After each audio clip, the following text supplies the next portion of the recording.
Okay, so let me preface this by saying I'm not calling out Hello Future Me and saying he's wrong. I just think that in a recent video, he touched on a point that could have been elaborated on just a little bit more, and he just didn't. So I wanted to extend on this thought that I I heard and thought could have said a little bit more about that. So recently, he made two videos about the two options, according to fans, who Katara ends up with in Avatar: The Last Airbender: Zuko and Aang. Canonically, in the series, she marries Aang, but there is a very, very vocal portion of the fan base that believes Zuko would have been the better choice. My sisters are all in that camp heavily. So Hello Future Me's videos were both about exploring both aspects to see what works about each one. As usual, they are great. Seriously, subscribe to Hello Future Me if you're not. Almost all of his videos are just amazing. So here's my summation of an over an hour long essay made by somebody who is much better at this than I am.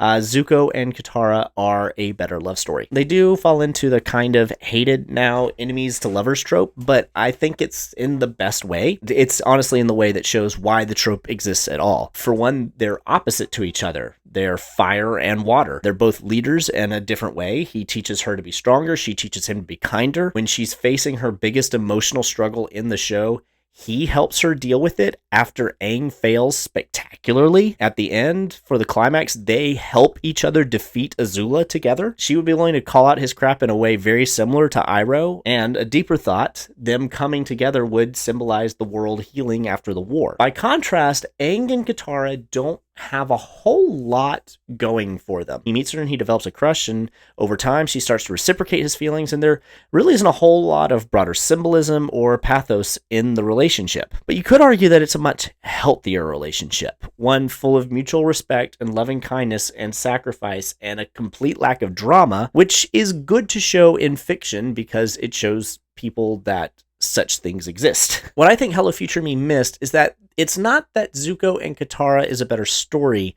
it's that Aang and Katara kind of isn't a story. There are no real hills and valleys, there's no big arguments, there's no push and pull, no real conflict of any kind. And if a narrative arc is tension climbing to the climax, Zuko and Katara are El Capitan, while Aang and Katara are a gentle slope leading to a small gully. And that's the problem that most people have. It's not great compared to dull story, it's great story to not really a story. There can't be a story without conflict, and their relationship doesn't have any. That's why, and this is a point that I actually made in a comment to the video, when you have a relationship that is healthy and smooth sailing like Aang and Katara's, most stories don't show it happen. It's usually already going when the story starts, like with Lily and Marshall. There might be a brief breakup or something, but the creation of the relationship is kind of dull, so it doesn't make for good watching or reading. There's a quote by Simone Weil, I think I'm saying that name right. Imaginary evil is romantic and varied. Real evil is gloomy, monotonous, barren, boring.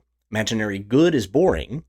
Real good is always new, marvelous, and intoxicating. We all want in our hearts to have Aang and Katara's relationship, but we'd rather watch Zuko and Katara's. And if I'm being honest, I think what actually just happened is the writers weren't really even thinking about it. They were writing a kid's show, possibly the greatest kids show ever made, but it's still a kids show. But because of that, they weren't really thinking about telling a good love story. Honestly, I think I like Zuko and Katara better from a storytelling perspective, but from the point of view of what I think kids should see more of, I'm way more in favor of best friends that realize they should just get married and stay best friends forever.